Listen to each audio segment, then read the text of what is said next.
Piştî ku Tirkiye ji 12 xwalên xwe yên çavdêriyê yên li Sûriye derdora Idlibê çar ji wan betal kirin, operasyonên Rûsyayê yên li ser Idlibê jî zêde bûne.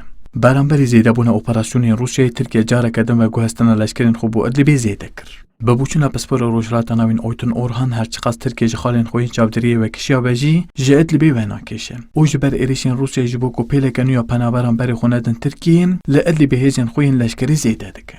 Türkiye'nin İdlib'den geri çekildiği veya askerlerini Vekişîna Tirkiye ya ji çar xalên çavdêriyê nayê wateyê ku Tirkiye de ji Idlibê bi temamî derkeve. Tirkiye leşkerên xwe yên ji wan xalan rêkirin derdora Idlibê û rêkirina leşkeran bo Idlibê dê bidome.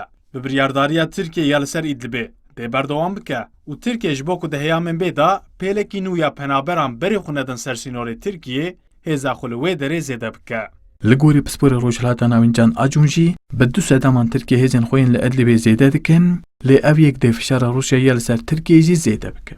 İdlib Türkiye için çok önemli bir bölge. İdlib ji bo Tirkiye cihekî gelekî giring e û ji bo ewlehiya xwe ya neteweyî hebûna xwe li wê derê zêde dike. Armanca Tirkiye zêdekirina leşkeran li Idlibê ew e ku pêşiya êrişên Rusya, rejima Esad û İran yên li ser Idlibê bi hêzên leşkerî rawestîne. Ger İdlib ji kontrola Tirkiye derkeve, dê siyaseta Tirkiye ya Sûriye jî gelekî lawaz bibe. Loma hebûna xwe li Idlibê zêde dike. Lê ev yek dê fişara Rûsyayê bo ser Tirkiye zêde bike.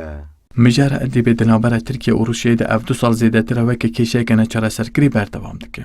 Û herî dawî di 13 mijdarê de nûnerê taybetiyê serokê Rûsyayê bû Sûriyê Alexander Levrantyev di serdana xwe ya bû Tirkiyeyê de mijara demeke nêz da çareserkirin û welekirina Idlibê birayderên Tirkiye re axaft bû. Piştî wê serdanê ev hewla Tirkiye weke ku dê demeke nêz da mijara Idlibê bê çareserkirin tê nerxandin. Vural êrişmiş.